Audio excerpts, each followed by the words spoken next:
Yes, my people, welcome. Yeah, welcome. As you know, we're here again. It's another beautiful, beautiful, wonderful, amazing day here. And we're feeling good. So, welcome everyone. Greetings in the name of the Most High, Creator who create all things and put all things in place and balance. Right? So, just to make things clear a little bit, you see the title of the video today, right? And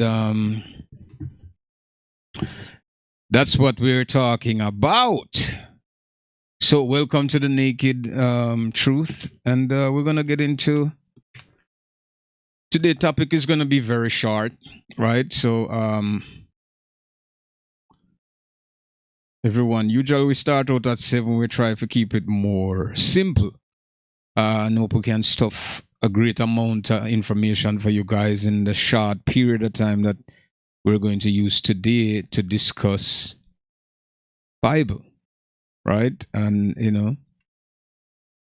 and whatever else comes to mind, but what we're talking about right about now, and what we're going to talk about is, as you can see the title there, how to identify the Hebrews today. How to identify those people. How to know if a person is the chosen child or not. Very good question. And we're going to get into that. So here we are today. Again, it's another beautiful day and we're feeling good. And we're here to talk the truth, right? To get the truth out there. So, how to identify the Hebrews today? And this is very important as it pertains to the end times prophecy. And not only the end times prophecy, but it pertains to the Hebrew Israelite and in helping, other nations or other nations out there who have, some kind of encounter with the information to understand who these people are. Who are they, right? And that's the basis of the conversation today. Who are the Hebrew Israelite? How to identify them? How do you know it's them, right? And you have all read the Bible in more or one ways, or you have been indoctrinated with information about the Bible in more than one ways. You have probably fragments of information or pieces of the information, maybe not in totality, right? But you have some idea when we say something that you can say, oh, I've heard this before, right? So that is the case here.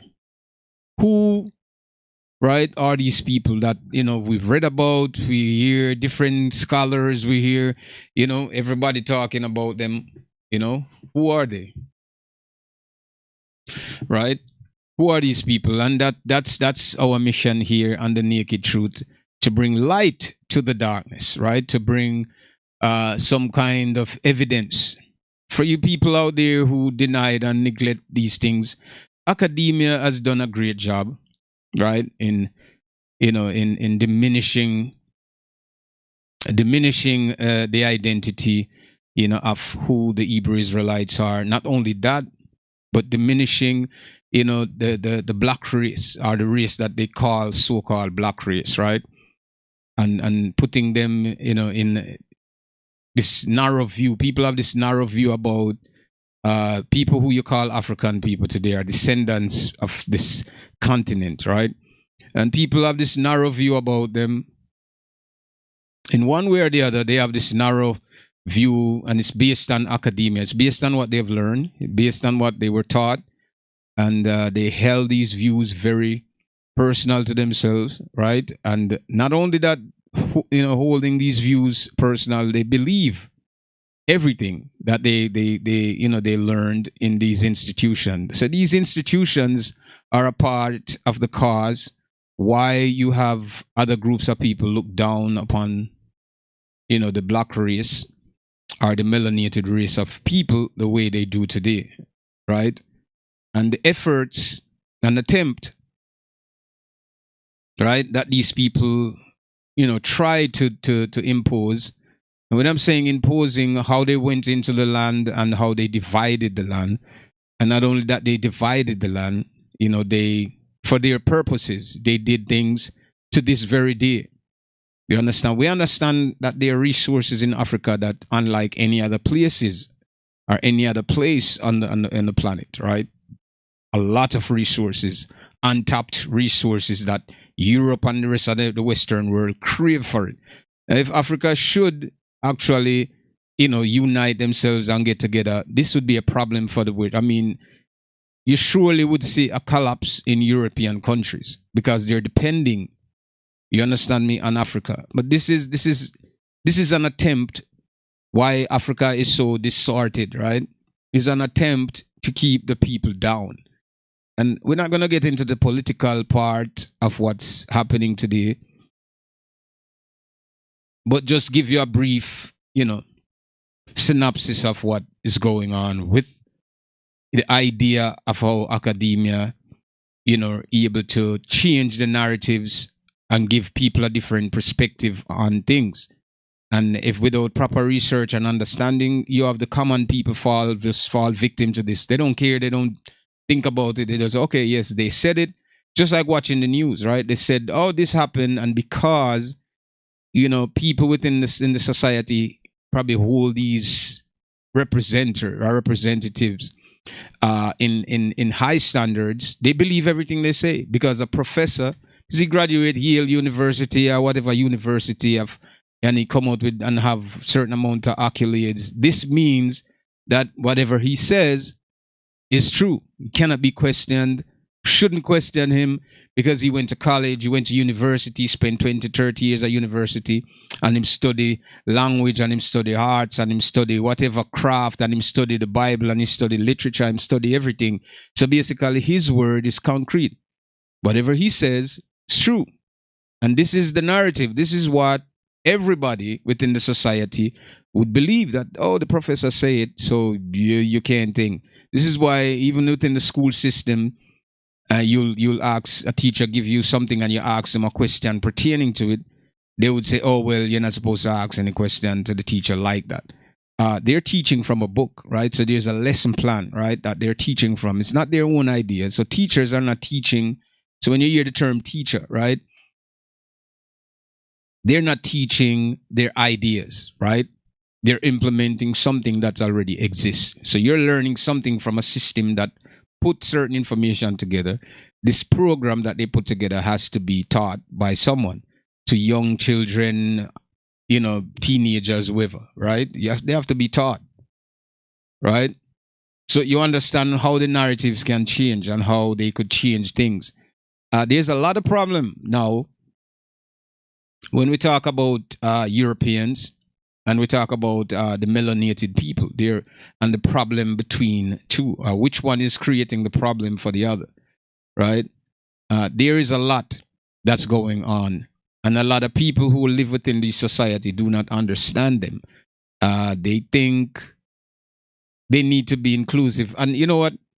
I don't really want to get into that, the deep into the political, arena right now if we try to explain these things.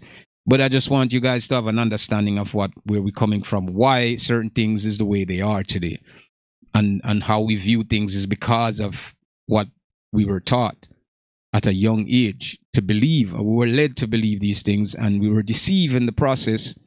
So, and because of this, it creates a rift between two groups of people now.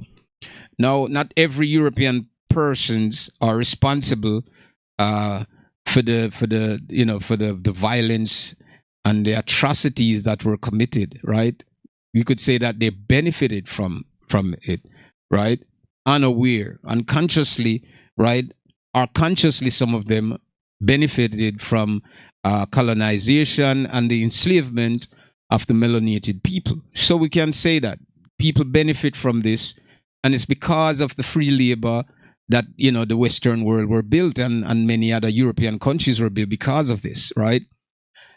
If we have to go back and do the maths. Now, we talk about history, we talk about our place, the melanated people place among, right, the Europeans. And when we say among the Europeans, greetings, we're saying, among the Europeans, people within the diaspora, right? The dispersed, right? Right? People that lived that were taken from their homes, family members were torn apart, and they're still reside in the land of their captivity. They're still living in the land of their captivity. They didn't return. They're still here, and they have children, and their children generation still live here. So about 40 something, 48 million something blacks in the Americas. We're talking about the Caribbean. We're talking other places. So people are living here still within the land, and they feel like they have, or they need the rights that the other persons have, right? And the history hasn't been taught. So people often dismiss the idea that, wait a minute, you were a slave before. You were treated as such. To whatever degree of violence they use or whatever they used against you, you were that person, right? You never escaped that, right? The society that you lived in, happens to lived in, right? It wasn't planned for you. It wasn't for you. So we're talking about the privilege, the opportunities. It's not for you. It wasn't intended for you in the first place, right?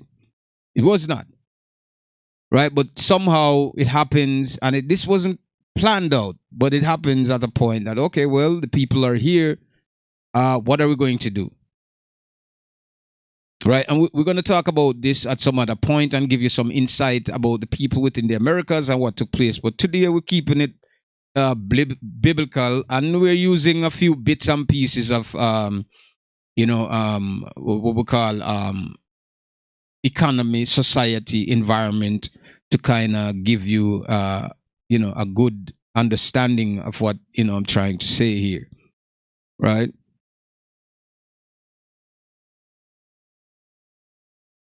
So we have to understand, as a people, two groups of different people living together, and there's a ruling power, right? And the ruling power is different, and we're talking not classism, but we're talking about there is a obvious difference between the two groups, and one group that didn't like the other subjugate the other group, and the other group is still been in the position where they are today. So we understand what the ruling power would have done, right? If the ruling power is not Europeans conquering Europeans, right? So there is nothing much to say, well, we've lost something.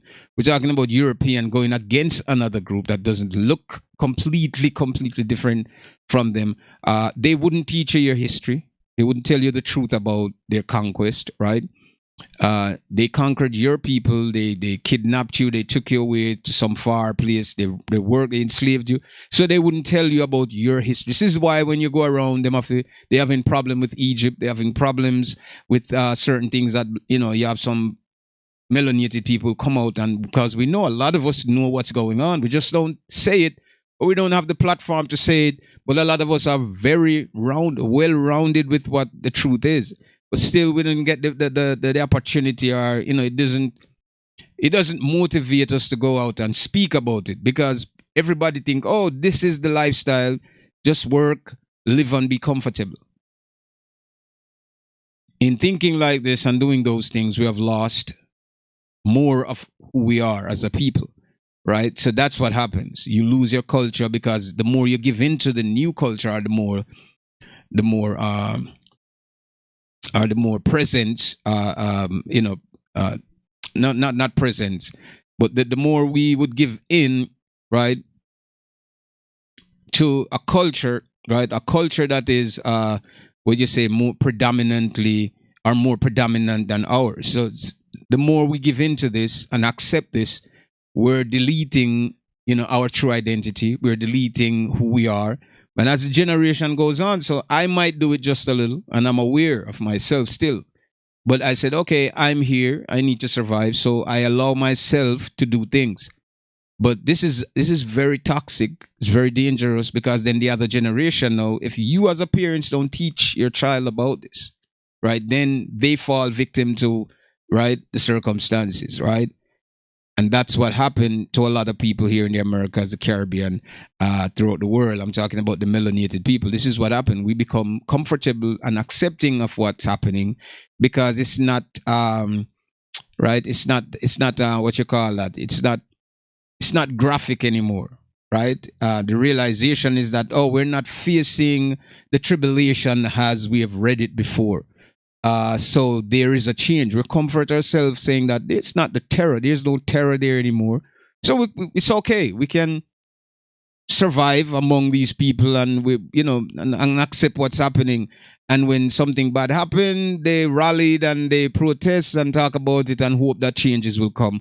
This is just the comfort, right, of where black people's state of mind is today. Melanated people, right? So you have to understand the other group that ill-treated the other one would have never taught you about your true self. If history started with you, they would have denied that history, right? They would have denied that. How could you say that you're ruling someone that is far, right, intellectual than you, right? That have done things that marveled you, right? That they're geniuses, right? How could you now rule over these people and speak less of yourself? You wouldn't do it, right? Nobody would do that, right? Unless they're a fair person, a righteous person would do this. But a person who is not righteous or unrighteous would not do that. They would say, well, I know they're good. I know they're quick. I know they're fast. I know they're strong. I know they're smart. But I'm in charge. I'm ruling. So I'm setting the rules for myself and people that look like me. So this is what they did. So history that you're learning from European people would not be true. Melanated people, if you're learning history through them, it's not true. Whatever they tell you, it's a lie. Everything they say has to be questioned. The fact and the reason why you have to question it, because when, according to them, when slavery ended, right,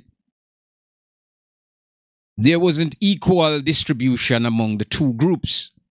And if that didn't exist, it means there's one group that is subject to the other. So therefore, you won't get the opportunity that the other group had, especially the other group that was in charge of ruling and the destruction of your people.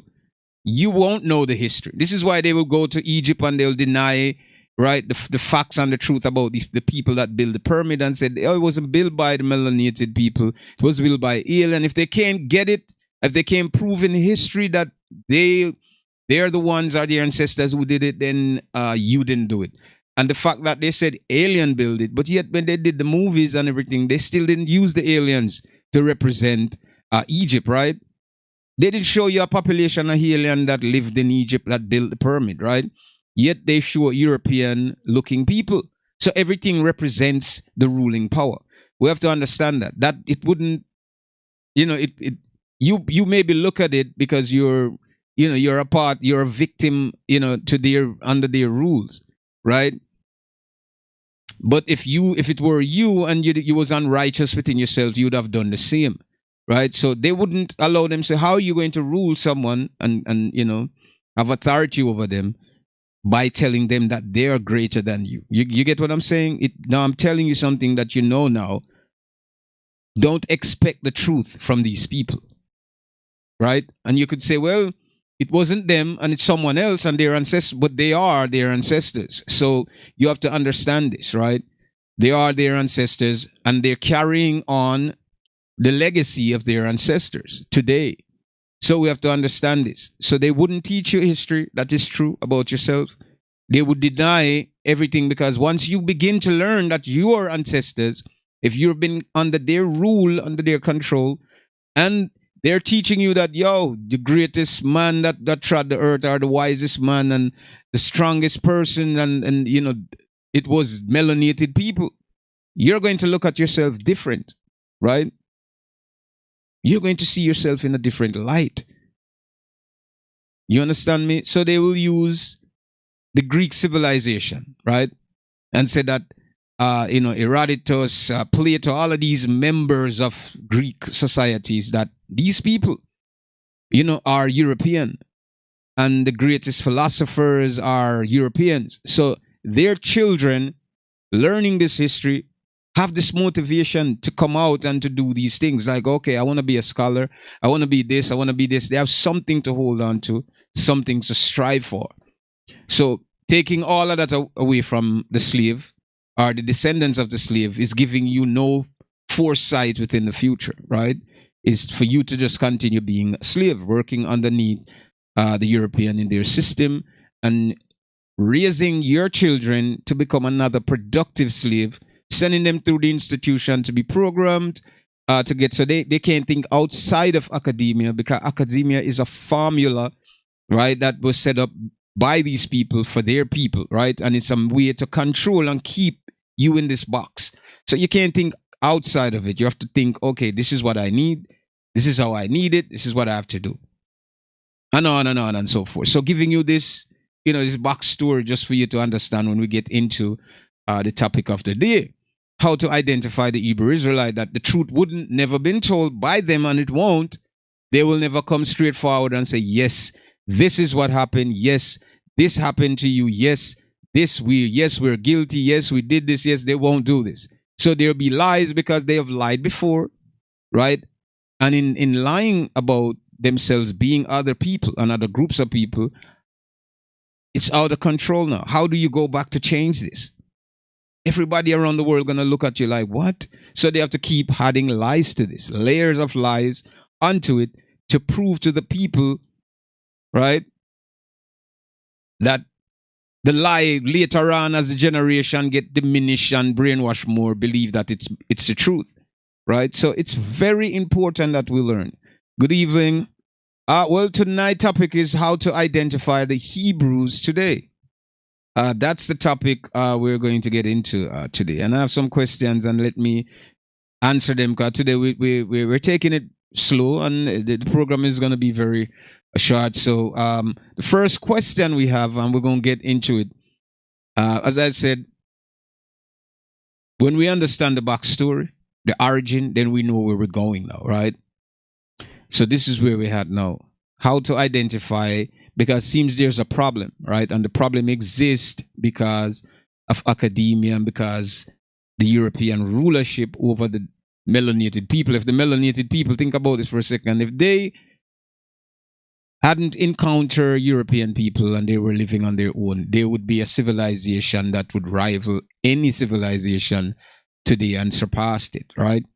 They were interfered with, the land were shared up, they colonized them, and they intended for the people in that continent to remain in the position. They're afraid of them. So fear is a factor in this, right? So how to know if a person is the chosen child or not? So how to know if someone is a chosen people out of the Hebrew Israelites, right? The Most High said, He has chosen them, right, above all people for himself. So there is a group, and let me explain this to you, because a lot of times people read the Bible, and because they say chosen people, right, this means that, it's plural, right? And when you say chosen, people terms used later on as we use S or whatever, singular, plural for describe. Now, let's talk about it without using these phrases, right? Now, when we talk about people, we're talking about there was an individual, right? Because of his righteousness, his goodness and commitment, right? This is where everything started out. We have to understand it. So when we say people and how people read the Bible today and understand it, they think because they say chosen people that there was a group that was chosen by the Creator, and this group, right? There were many people on the planet and God just chose, okay, this 4 million or 6 million people is the people. No, it was never like that, right? The choices that were made are God elected the people that He decided that He wanted to. It was an individual out of the millions of people or thousands of people that live on the planet at that time. There was an individual that stood out among the rest, right? And He decided, okay, well, this is the person. And I'm sure that the Most High already knew the hearts of men. He already knew the hearts of the people that lived on the planet, their capabilities, what they would have, what they would have done, what they would do in the future, how they would live, and how corrupted and how good they are. He would have known that. All of that, right? Agreed. So this individual, because of him, right? The Most High said, okay, because I am pleased with you, your descendants, right, is going to inherit. You understand me? Your because of you, this blessing is going to fall down. I'm going to make it happen that the generation after you and after you, all of them that are related to you. Now remember, why people have problems with the Hebrew Israelite, because they think that God loves everyone. This is what they're saying, right? And everybody is connected and they are the sons of Abraham. No, not the sons of Abraham. And this is why we're going to clear this up today. You understand me? Remember, Abraham, right? His first son was Ishmael, right? Mother was Hagar, right? Was a servant, right? Because Sarah, right, thought that she couldn't produce and she wanted a child, right? And she said, well, okay, let Abraham sleep with Hagar and, slept with Hagar. And then, she talked to Hagar, say, well, bear a child and this child will be mine too. He'll be able to raise, but she will actually be, the maternal parents, right? So in that case, Hagar, when she got pregnant, she began to like, yeah, see, I'm pregnant, you're not. This type of mockery type of thing. And because of that, there was a fallout, right? So Ishmael, the first son, when he was born, they had to leave. The Most High told him, say, yo, it's your slave, right? You do as you want to please. Or Abraham told her that. So, the Most High said she had to leave, but Ishmael got his blessing, his portion too, right? So they left. And that's the story with Ishmael, the first son, right? Now, Isaac was the chosen, right? Not Ishmael. Ishmael was the first, but it wasn't Ishmael who got chosen. It was out of Isaac, right? So when you read the Bible and say the God of Isaac, you understand Jacob, right? Of Abraham, Isaac, and Jacob. That's what they're talking about. Abraham the father, Isaac the son, and then Jacob, the lineage. We're talking about bloodline. They're denying this today. A lot of scholars, theologians saying it's not bloodline. It is bloodline. Why? It's an individual that started out. And because there's a division that the Most High put between the people, he separated them. He said, we're all the sons of Adam, and the people that are chosen also are of the sons of Adam. But there's a people that came out from the same place, but they were separated from everyone else. Even when you go to Rebecca, and we talk about Rebecca with Esau and Jacob, it's the same thing that happens. The two said, two manner of people shall come from thy womb. Two nation of people shall be separated from your bowels. Two people, right? Not one. There would be a distinct difference between the two persons that was going to come from his, and it was Jacob, right? And it was Esau. They were different, even they had the same mother. So the bloodline, the Most High did what he did through his miraculous powers, right? Separated these two individuals. So one came out ready and eerie, and the other one came out irregular, which was Jacob. So he maintained, right, the features of the parents or whatever the parents were. The other nation had to be separated. Now, out of Esau was going to come his generation and generation. So his bloodline will continue with his people. Jacob bloodline will continue with his people. So two brothers, two different tribes, right? Different people, different culture, different ways of thinking, even though they're brothers. But there's a chosen, right, among the brothers. So this election was made before they even fought in the womb. They said the two child was struggling in the womb. All the backstory and everything that happens, you can go and read it, right? At the end of the day, one of them were chosen before they even did anything wrong or right. If you read the Bible, it will tell you that the Most High already chose Jacob, right? Long before they leave from the womb, before they even exist in this world and know right from wrong. All of these things are written within the scriptures, right?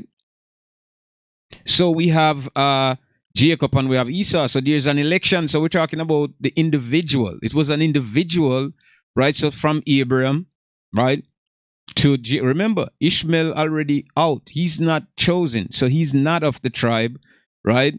It was Isaac, who's his seed. Isaac's seed, the seed that chosen.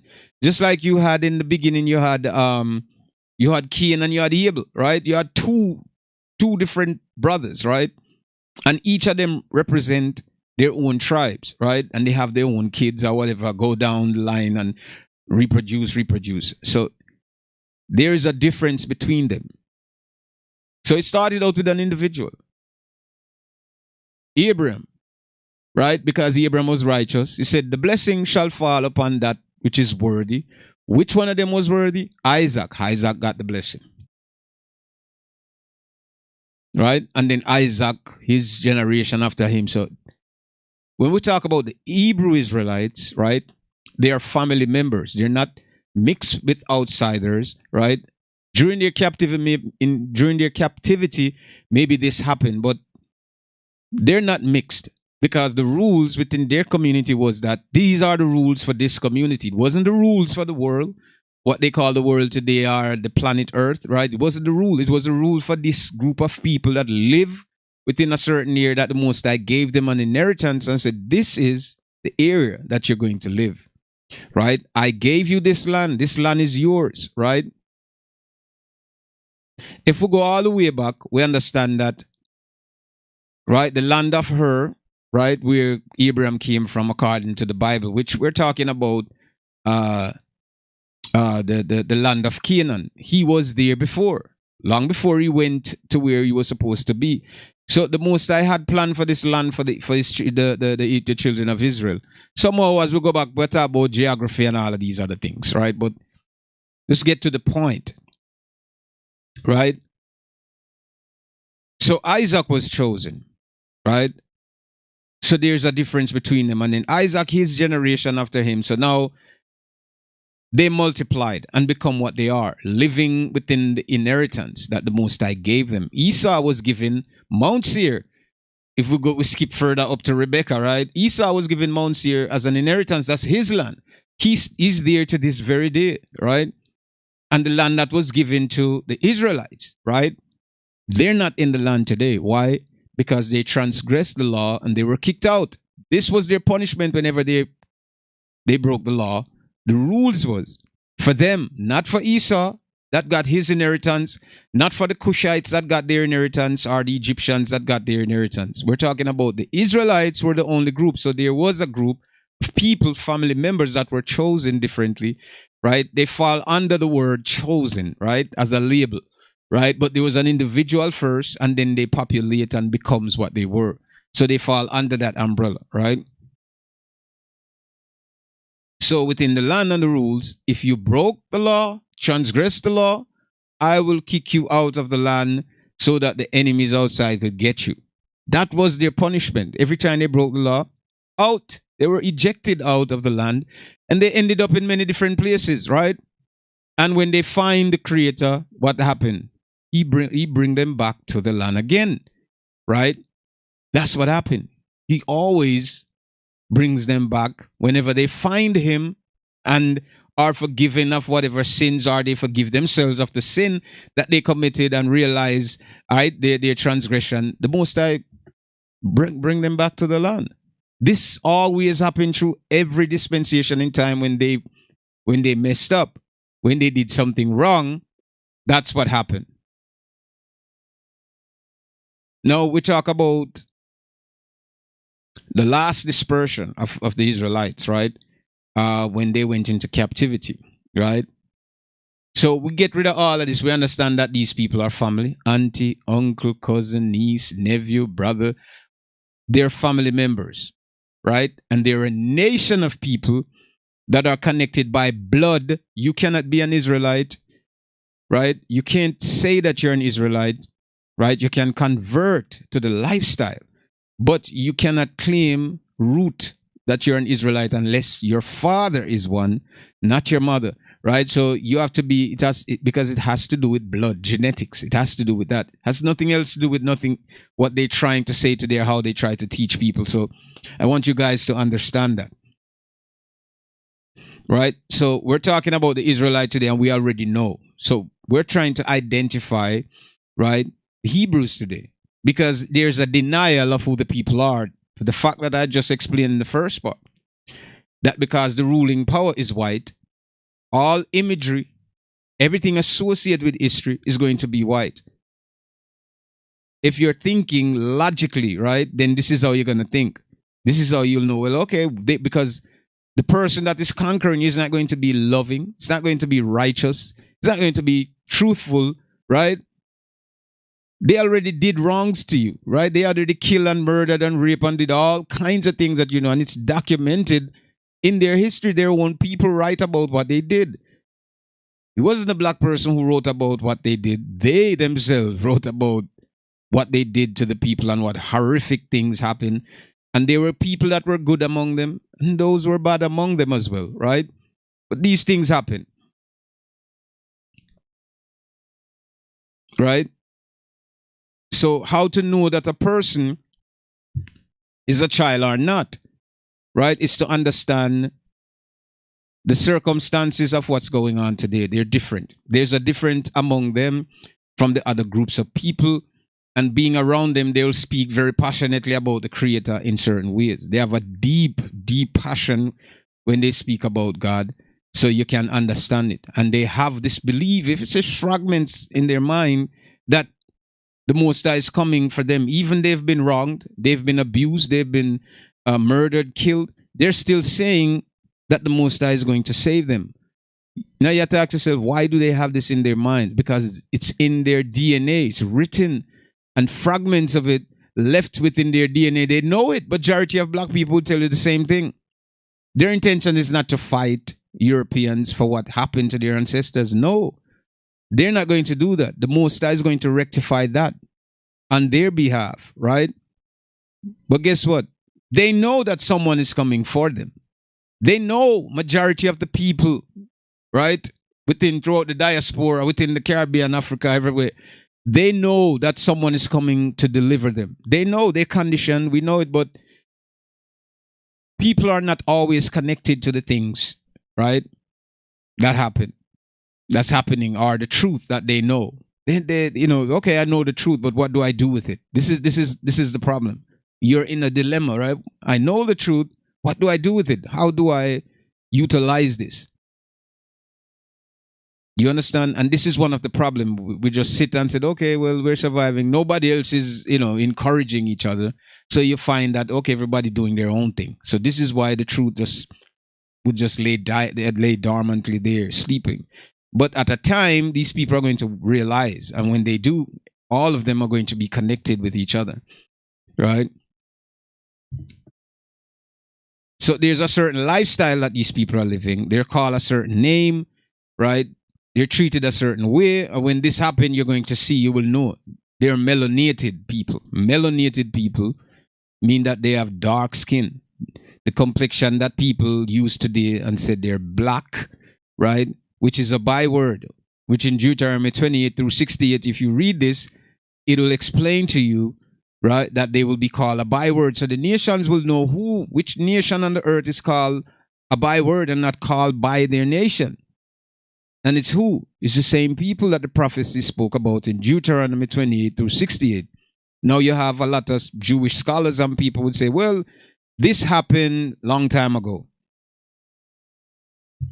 And it's them, and it happens a long time ago. And that's, you know, they're going to say that because the populace, right? We have a white society, a white country, white angels, white everything. So everybody are going to go with the narrative thinking, you can't teach your children as a white person that, unless you, as I said, if you're righteous and if you're truthful within yourself, you're going to tell your children the truth about what's going on. But if you're unrighteous and wicked, you're going to teach your children the narrative that your ancestors create. Even you know, and you research and analyze what they're doing is wrong. But it's too embarrassing to say, yes, it's wrong. So you continue to lie on top of what the lies they left, hiding it from your children who you claim that you loved, right?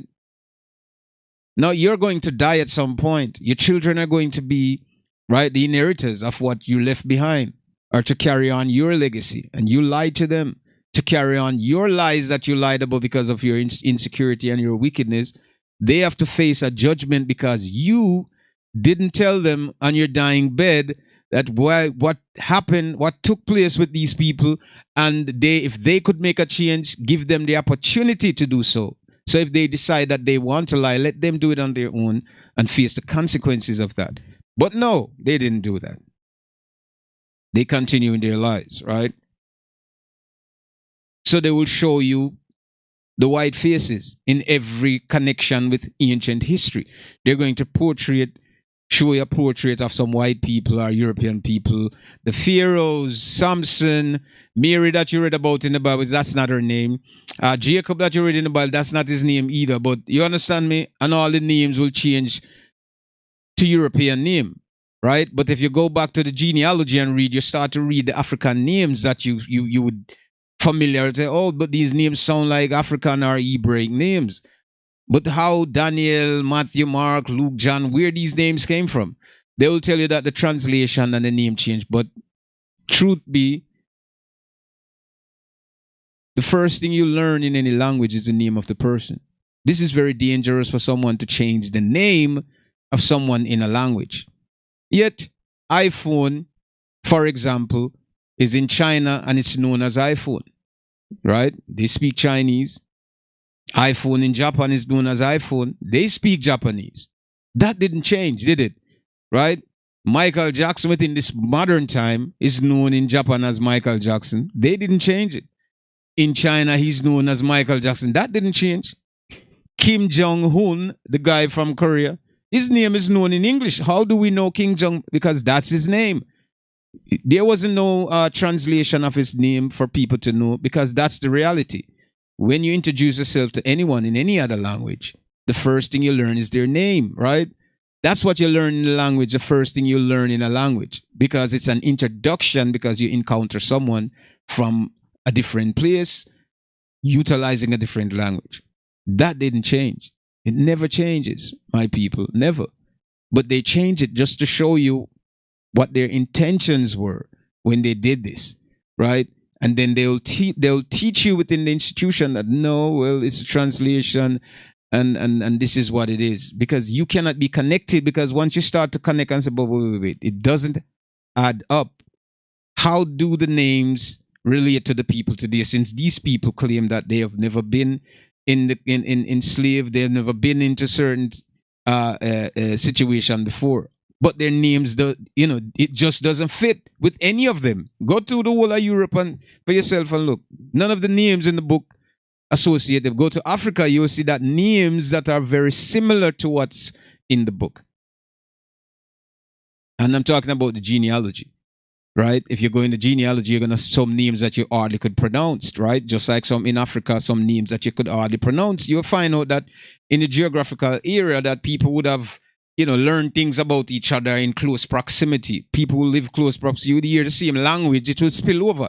It's not just going to contain here and like nobody else would know. Then you talk about Egypt, which was a place where different people that speak different language went there, right? Right? As a safe haven, right? A place where them can go get trades, where they could buy whatever goods are produced, whatever it was. That was Egypt at the time, right? So you understand things would have spilled over. So the name would have been similar in similar context to the surroundings. So you would know, right? As they've changed it. And I'm talking about the important characters' names have been changed. What they left back behind, because the Most High is at work. They didn't anticipate that someone or people would figure out go through the genealogy, read it yourself. You're going to see the names. And then when it comes to the main character, even talk about Methuselah, right? They said they lived 900 and some Methuselah, whatever his name is. That sound like a European name? No. No, we have to understand this, right? Why the name has to change. Because the important characters, them that are famous in the book, all of them bear European name. That's what the ruling power did, right?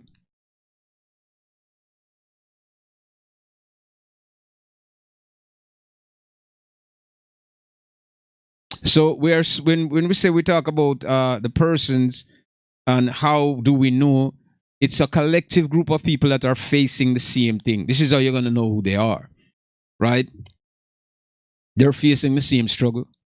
every day. It never stopped because they're in the land of their captivity to this very day, 2023, how they call it, whatever they label this era and time. The Israelites, the Hebrew Israelites, are still scattered and they are in great tribulation still. They're not rich, right? They are poor because the curse, right? And the authenticity of the Most High word lies upon the people, and the majority of them will be poor. So there will be nothing that the Most High word will be passed on. When he said that they will represent the curse, you will see poor people living in a certain condition. So we can identify when we read Deuteronomy 28 through 68, we could align everything with the scriptures to know that the word of the Most High is in fact 100% true and it's not a lie. So therefore there had to be people living within this condition until such time when the Most High is ready, or when the people turn right from their transgression, then he's going to come and deliver them. So believe me, my people, they're not in the land of what you know today as Israel, where they claim is the promised land, right? They're not there. They're scattered among the nation, the four corners of the earth. Judah was the last tribe, right? And they're scattered everywhere. You're going to find Judahites everywhere from Haiti to Jamaica, in the America, Panama, the countries there. And, you have some Hebrew Israelites who have this notion that, Hispanic and all of that. There's no Hispanic people among the Hebrew Israelites, okay? They are dispersed, melanated people that live among Hispanics, right?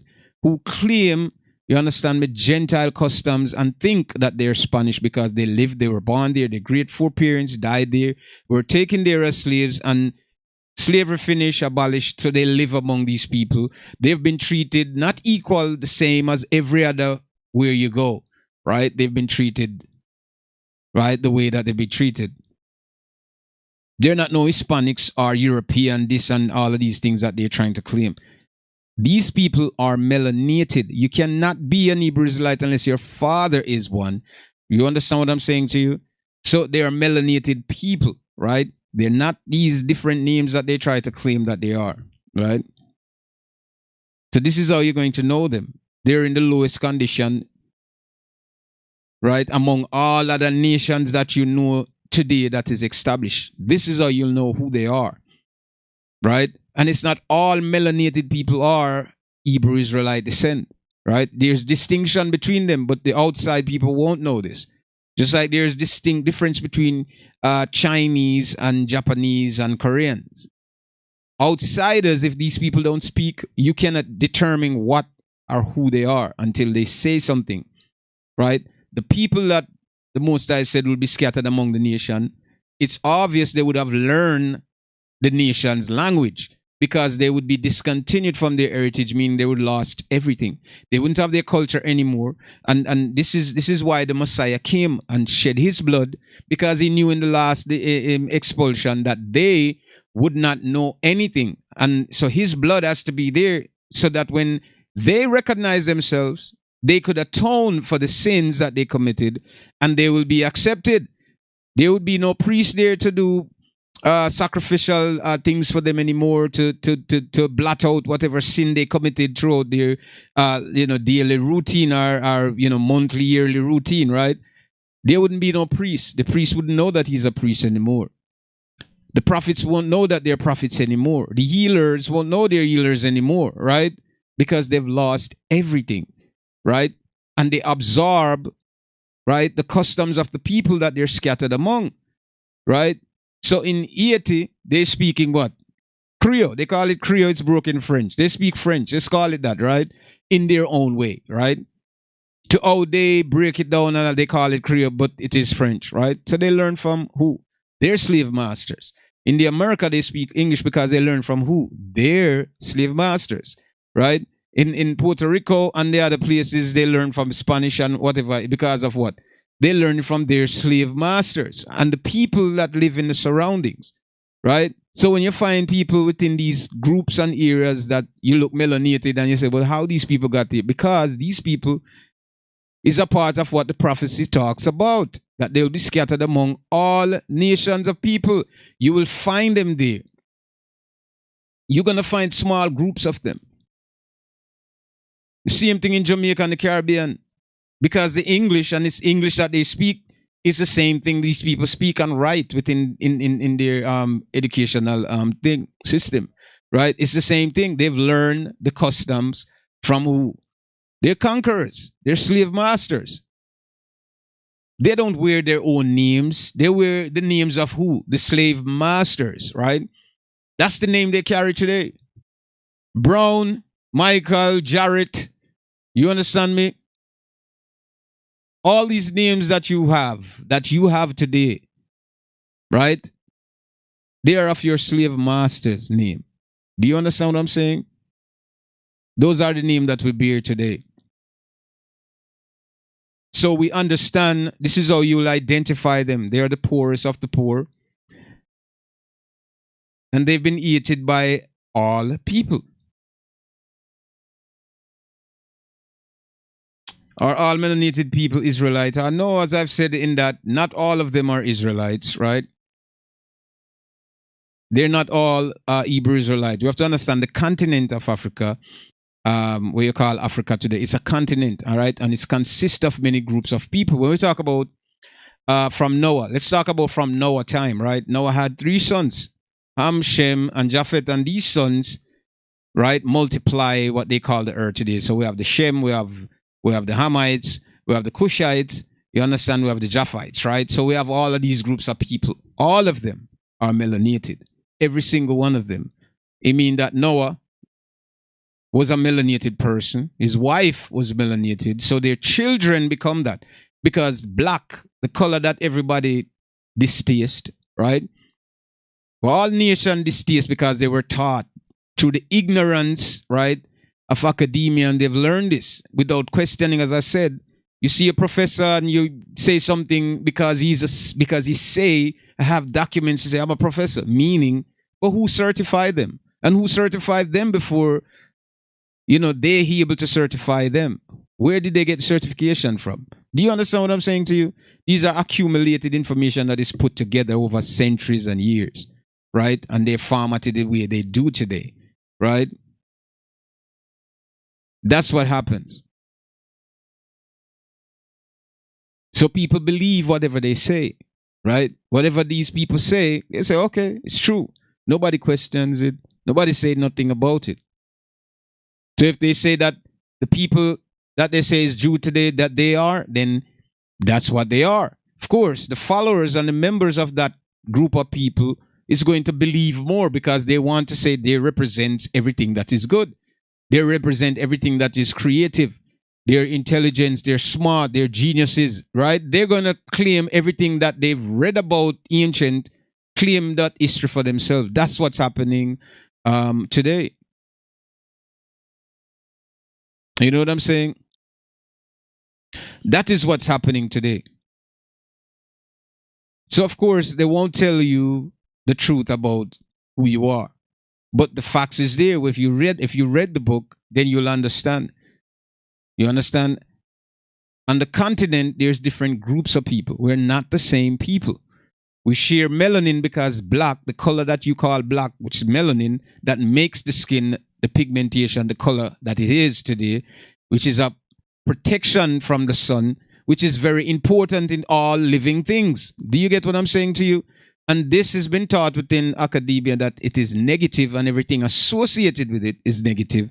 This is the view that people have when it comes to melanated people. But the standard color, right? The standard beauty is what you call black. That's what it is. Not white or the pigmentation that you see today that they post up in a magazine and highlight everywhere around the world, having you think that this is what the standard color should be. That's not what it is. These people that you've seen today are descendants of those people who lied to them, and a lot of them know the history and the truth about themselves, but they're embarrassed to even embrace that, right? Because it's gone too far. A lie that went too far. You tell a story and you didn't realize that it was going to blow out of proportion. Now it's gone. Way out of proportion. What do you do now? You can't come out and say nothing if you're unrighteous in your heart. How could you tell the truth now about what's going on? So we're not the same people. They try to cluster us together like, oh yeah, they all no, we're not the same. So we talk about West Africa where they took the slaves from. When they left and went to the west part of Africa, fleeing from Roman prosecution, the Israelites went there and settled on the waterfront. The people in the interior knew that these people that came in wasn't their people. The same thing, right, with the Egyptians, right? And I'm saying Egypt, that's not the name either, but just what you know to make you understand, right? So the Egyptians, the same thing happened when the Pharaoh that gave Joseph, right, the opportunity to hold a high position in Egypt, right, governor, right? When he died and the other Pharaoh came, people were there like, yo, why these people are here? They know that there's a difference between them. So they said, you know, what if these people, they're not our people? They know they are their own culture. They're doing their own thing differently. And they multiplied, right? So it was just 70 of them, 70, I think, or 72 of them went in there. And then when they leave, it was thousands of them. So they multiplied in Egypt. So years passed by. They multiplied there. That means the sons of these descendants, they died. They were talking about the 12 sons that went in, died, and their generation after them left out. So you have to understand these people had their culture when they went in. They didn't go there as slaves. They went there because there was a famine, right, in the land. So they went there. You understand me? They went there because there was a famine. And so they went into the land and they were there for years, living there and multiplying. And then when they realized, when the Pharaoh died that gave Joseph the position, the other Pharaoh who took office or house after said, no, what if these people, you know, there are many. What if, you know, the enemy comes in and they join with the enemy because the way they lived, they were living different. Mean that time they had their culture because they weren't slaves. They weren't beaten to learn another language. They didn't lose their identity. They knew who they were. This is why the Most High came for them. It wasn't lost at all. No, they put taskmaster over them. They start to oppress them more. And this is where the problem came. Because they knew their culture. Because they knew their God. When the oppression started, all they have to do was call on the Most High. And what he was going to do, he's going to deliver them. It's the same thing that's going to happen to the Israelite that is scattered now. Whenever they realize who they are, and whenever the oppression get more difficult, they're going to call him and he's going to listen. Other nations, other tribes, other people out there who claiming this, they cannot call on the Most High to help them out of their difficulties. That will never happen. I'm talking about Islam, talking about Christianity, Hinduism, all these things. None of these people have the ability, and you people out there have never seen it happen at any point of time in life. You only read about this in the Bible. You read about prophets because the Israelites, they alone have prophets, right? Priests, they alone have priests. Do you understand what I'm saying? These people, so you won't see these things within other nations. This is why you haven't witnessed these things any time in your lifetime or before your time. Your parents have told you that, well, there was a prophet and this guy. People are imagining, using their imagination, claiming that they're prophets. That's not how it works. You know, there is none. There is no prophet in any other nation, only Israel. There is no priest in any other nation, only Israel. Right? They alone can communicate with their God, and their God listens to them. Not the God that they threw human sacrifice to and do all kind of thing and still nothing happened. I use these other religious, what you know today to kind of give you an insight in what's happening. You haven't seen it. You have not seen it. Any of you that went to church, went to the synagogue, or went anywhere that you've went, right?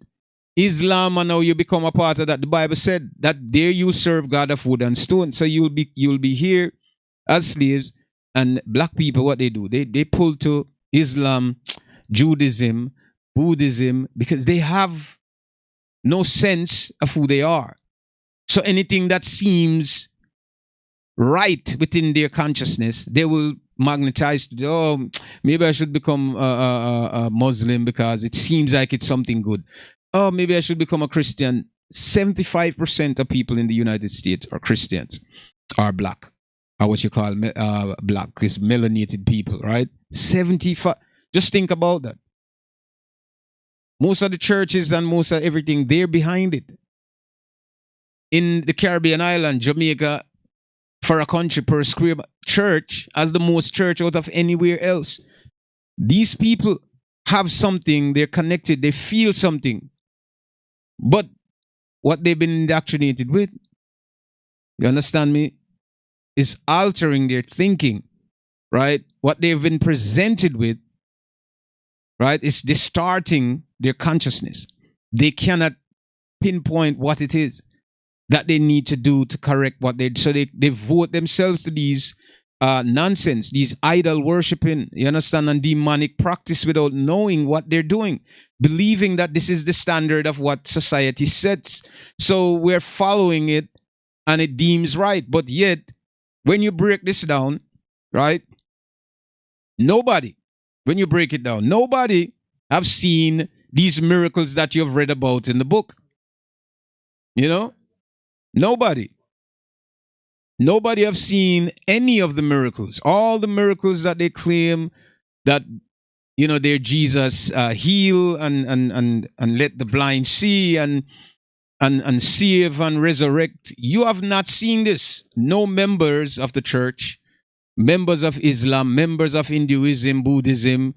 You understand me? None of you guys, devoted, undevoted, who have seen any of these things happen.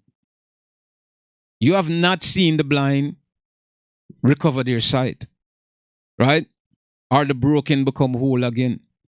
Or the leprous heal. You can't, it's not going to happen because the people that are responsible for this are in captivity and they're lost.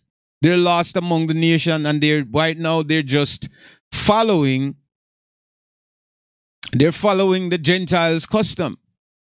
So there is no prophet. When you hear a pastor come and said, oh, he's a prophet and he comes, that's a lie. That's a great blasphemy.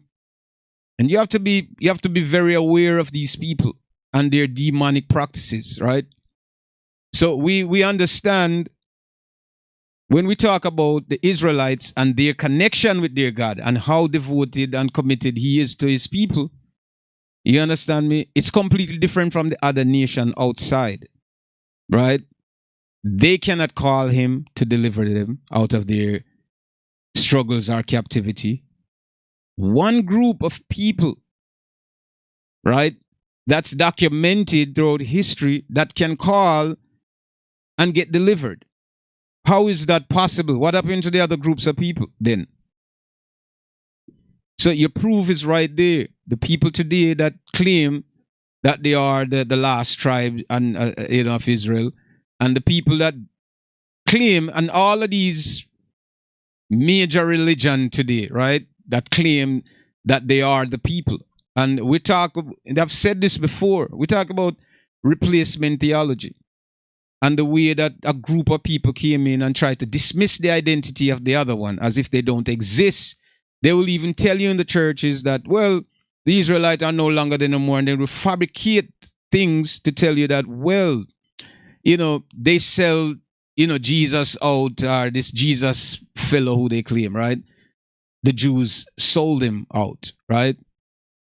But then because people are not reading the Bible for themselves, right? They're going with the information because the pastor is telling them, right? He's painting a picture for them, right?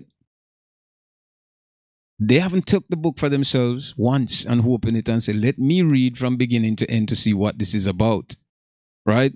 None of them have done that. They will cherry pick certain scriptures to support, right, their belief. Because when you begin to read, you understand the very church that you hyped up about and talked about, the Israelites are not church-going people. Do you understand? The word church was never in the book either prior to the 1400s. No, we have to listen, we have to know history before we start to believe things. Descendants of slaves should understand it. All descendants that their ancestors didn't willfully come to the Americas, that they were kidnapped and taken here, must understand the indoctrination that you would have gotten from these people.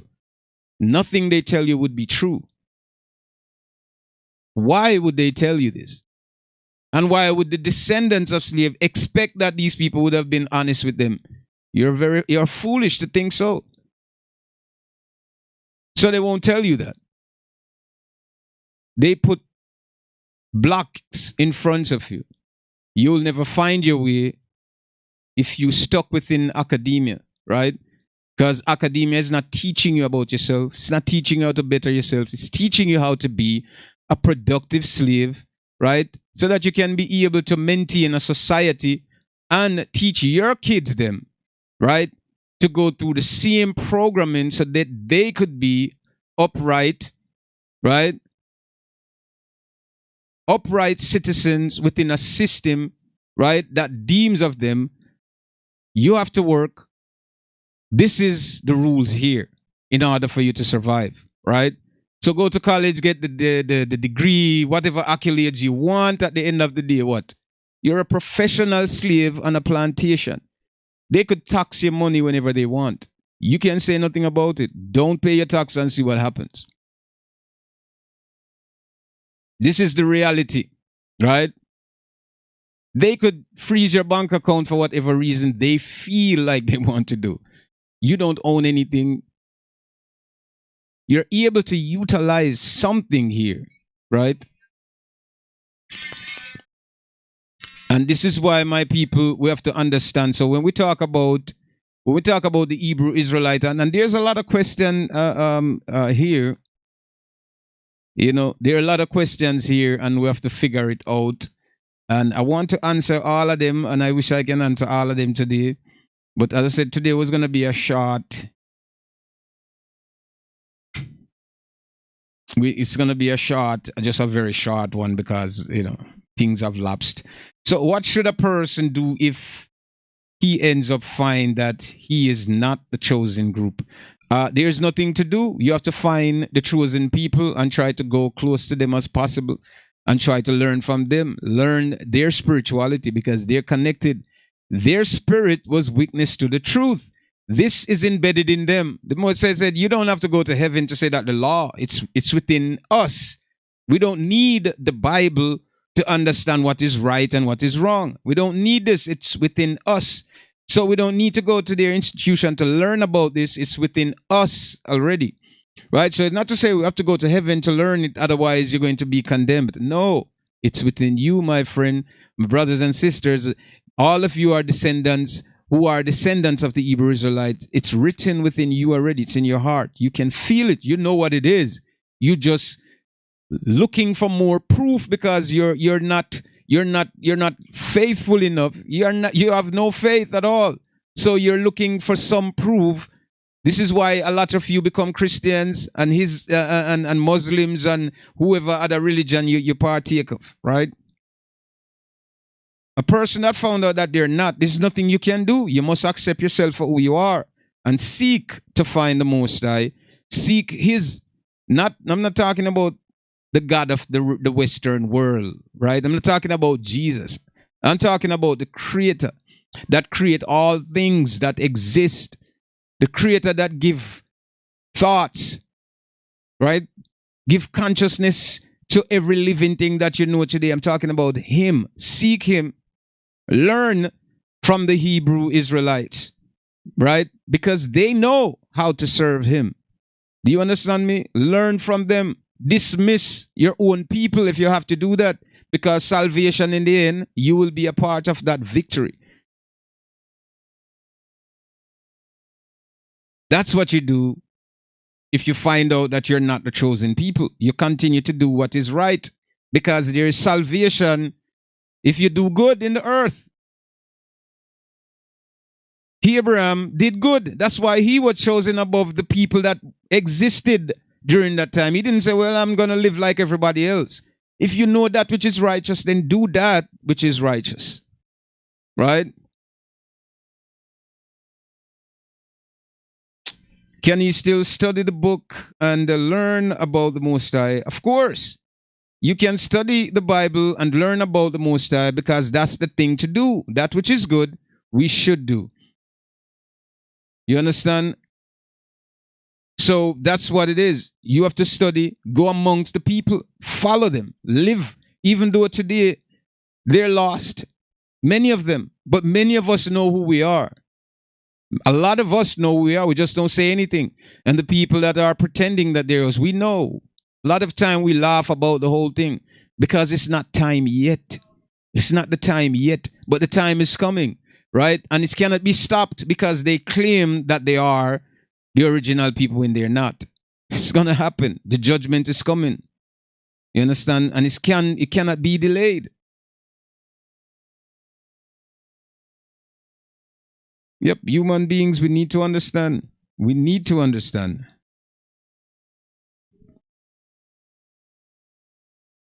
Let's see what else here.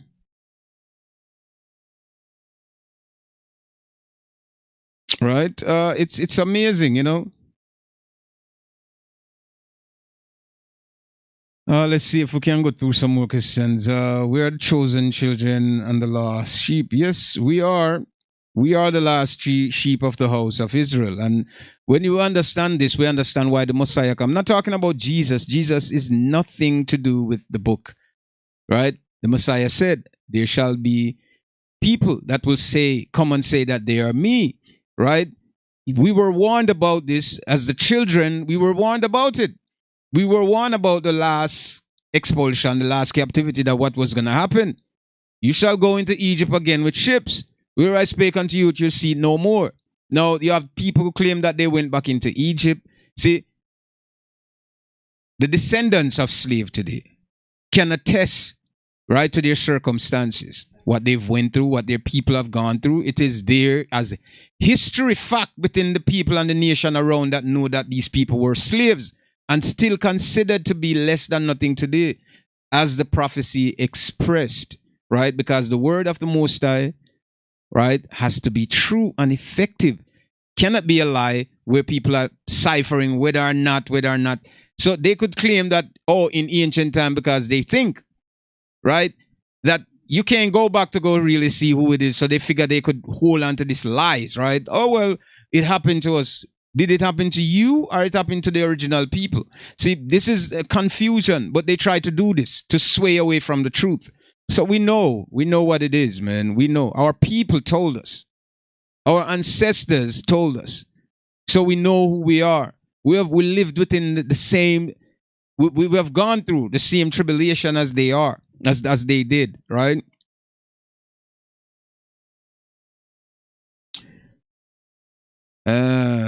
We are definitely.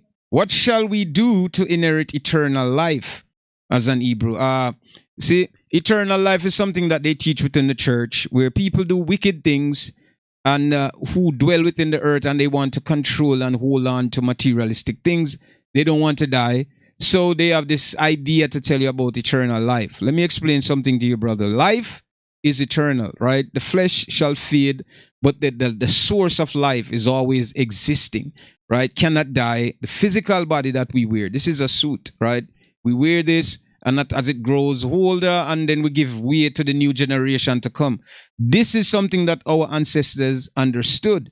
Moses understood this when he was in the wilderness and he did what he was supposed to do wrong. He went against God, what God said not to do, and he did it. And the Most High said, you're not going to go to the promised land. He understood that. He led the people up to the point, and he knew that, well, I can't go. He has to give up, right? The spirit. This is something that we weren't afraid of. We're not supposed to be afraid of this. You know, we're giving room to the generation, right, that preceded us. So this is not something to think about. Everlasting life is to comfort the wicked within their own thinking that, oh, well, now I did so many wrongs in my life. I'm going to go to church and then get salvation so I can live forever. And they think about this place called heaven as if they're going to go there. You have to do good within the earth. Not when you're older, when you're young. Because the Most High said, think I don't know what you have done, right? Throughout your lives. Think I don't know what you have done. When you become older and you did all the things that you did when you were young, run around, go party, you do all kind of abominable things, then later on you said, God, it doesn't work like that. The Most High say it does not work like that. It won't happen that you will get salvation because of your lifestyle that you have lived without considering that there was a God, right? So you will come here and you will die and go, right? And that's it. Nobody cares. Yeah, but we're all the sons of Adam. Of course, we're all the sons of Adam, but the people that were chosen also are of the sons of Adam. Ishmael and Isaac are brothers, but Isaac was chosen. Jacob and Esau are brothers, right? But Jacob were chosen. So there are people that are chosen even though they're relative, but they're different because the Most High separate them with his powers. Whatever he did, he separate the people. So we're not the same as you think because we came from the same place. Just like you have 7 brothers, 7 different minds. We don't think the same way. We don't do the same thing, right? We're different in our thinking. You know, your mother will have probably 4 kids, and one of the child is closer to the mother, always playing with the mother, close to the mother. The mother feel more comfortable with that child, right? The mother don't hate the rest of children. But this child, right, bring a lot of comfort to her, a lot of love to her more than the others. The others are concerned with them own selves. So the other nations were concerned with what they did outside, right? And this individual wanted to know more about God, cared about God, and because of that, he was chosen out of all of them. Do you understand me? So we could claim the term we're all Adam's children. Yes, we are. Most definitely.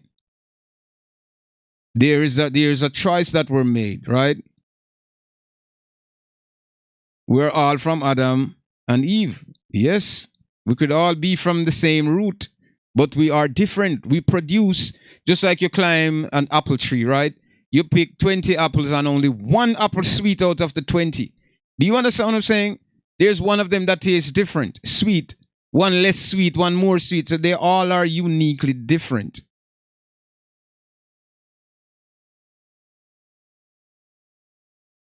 And we should be follow Adam. Yep.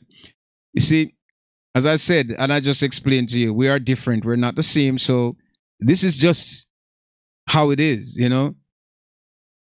We're not the same. We can't be the same. Even your brother, your sister, you have different choices. You have different taste in things, right? Here's one brother that don't go with the excitement, that more humble and do things different from the other one. So it's completely different, right? Do you believe you are belonging to the chosen group? We are descendants of the group, so of course we know ourselves and we know what we are. My mother told me who I was when I was younger. I didn't know what it was. At that time, I had no knowledge of what she just said, the last tribe. So we are the last tribes. So her mother told her, right? My grandmother. She told me and our brothers and sisters who we were. So we know this. But what do we do with this? We know that we are. What do we do? So we don't think about that like, okay, what to do next. It wasn't something that we lust for or we tried to say, well, this will liberate us. We know not the depths of what it is. As we matured and understand more of our circumstances, then we realize, well, okay, this is what's going on. And the lies that were told, we become victim to these things under academia, and we lose more by embracing more of what they're teaching, giving up more of our spirituality, believing in the nonsense that they're telling us. Right? Are all those 70 princes? No, all of them are not Hebrews that partake in religious sect. Not all of the 75% are. You might find a 2-3% among them, because there are people who go into the churches because they want looking for redemption or looking for salvation at some point. And Islam is the fastest growing religion in the world. Yep, definitely. When Muslims, blah, blah, blah, 20 billion, 6 million people. people were Muslim. Yeah, Islam is the fastest growing and the most devoted. But as I said, even they're fast growing and devoted because religion, right? And the people that the Most High, the Israelites are a nation of people that serve the Most High God spiritually. They're not religious sects and groups, right? Like people are today. They don't recruit people because you cannot become a part of somebody's family, right? If you are not connected by blood, right? So you have to ethnically be a part of who they are. You're not ethnically a part of them. You can't say that you're their family members, right? Bible tells you that you can sojourn, but you can settle for a time among them. And if you live there, you have to follow the rules. And the rules are that you can't go in the secret or the holy places, but you could stay there and you could live and serve God there. But still, you're not an Israelite because you're not bloodline, and bloodline is there, but you're not, but you could sojourn, right? So there's a difference, right? So it's not religion that recruiting people. The Most High don't recruit people are looking to recruit people as they tell you, oh, you want to save everyone. No, it's not. Most High has never said that at any time that he wanted to save everyone. He said his people, he spoke about Israel. The whole entire Bible, if you read, it's talking about, read the Quran, it's saying the same thing, right? It's talking about the Israelite, the last tribe, and every religion today claim that they are the last tribe. But yet, as devoted as they are, they cannot call the Most High to do anything for them. Why they can't do it? Because majority of the people that make up the church, the church-going population today, most of them are probably Israelites, right? Following, right, Gentile customs. That has none effect when it comes to the Creator. They cannot call the Creator and say nothing. You understand me? Okay, I want to go to heaven. Everybody's working for heaven, and I will tell you, my brother and sister, do not work for heaven. Work to do goodness, and the Most High will decide your faith in the very end. So don't work to go to a place, right? It means that you're focused and you care about nothing else but yourself when you think about, oh, well, I want to go to heaven. No, I want to serve the Creator, and I'm serve Him well. And if there is such a place, in the end, there you shall go. But don't make that be the lust and desire to go to heaven. We all have done many sins in our lives, but recognizing that we have done it, right, is good, because now we can say, well, I'm not going to do this again. And when you say this, make sure you stick to that, right? So we can say we sin. We all have gone through things. We all have done things. There's no denying that.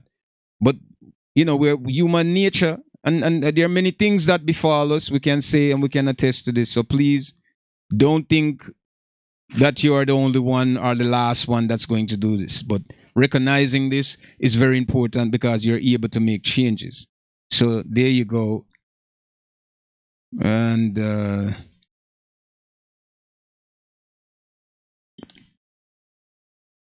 okay, this is one more question. Islam is a very beautiful religion.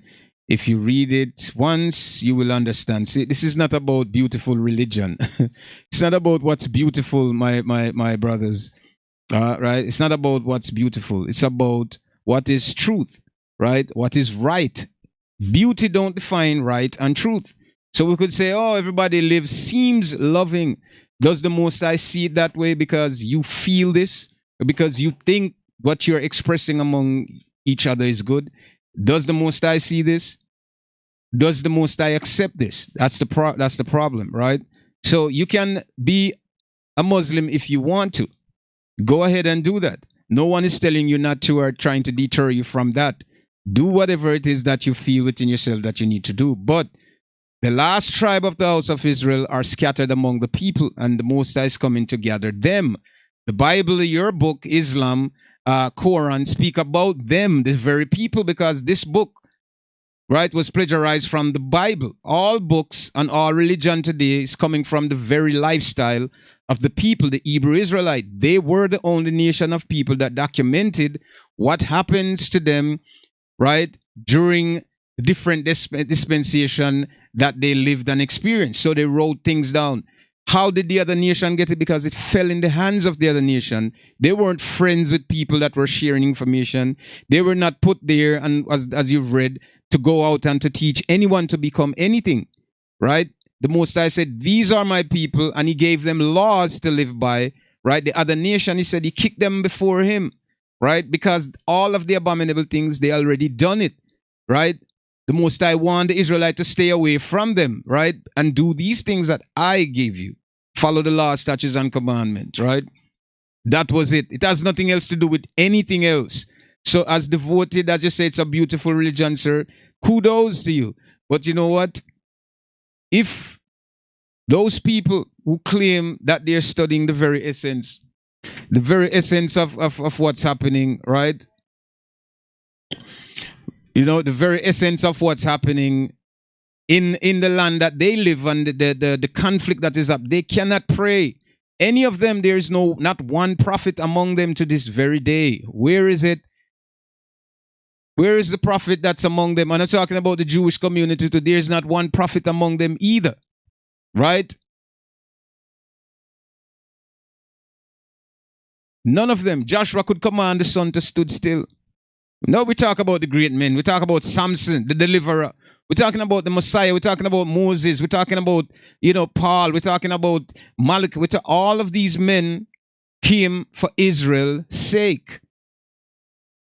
All of them come to redeem Israel, to educate Israel and their God, to keep them in the right path. The Most High has given them this. It has nothing to do with the other people who practice whatever they want. But the idea that came from the book, the very book that these people, their history, is what's been used, right, as the foundation of many major religions that you know today. That is a fact. We're not the people that you look upon because we're on the earth today and the people look mixed up and all different type of color. We're not, Israelites are not that, right, are not mixed up in colors that you may think, right? These people, right, they live by themselves. As I told you before, you can sojourn, but you're not an Israelite because you live among them, right? It wasn't diverse in what you think of diversity today with white, black, Chinese. That was never the case. So it's important if you can show me, you understand me? If any one of you can show me within your Christian church, Islam, Judaism, Buddhism, Hinduism today, and show me signs of any miracle, signs of any prophets that will come here and speak any righteous thing among the people today. That never happened. If any one of you can let the blind recover their sight and the broken become whole again, you cannot happen. The reason why you haven't seen this, my brothers, sisters out there, is because the people that are capable of this are still in captivity, right? The people that are capable of this still, they lost, discontinue from their heritage. And this is why you will never see this in the earth until those people wake up. When they wake up, this is when all things are going to change in the earth. And that is a fact.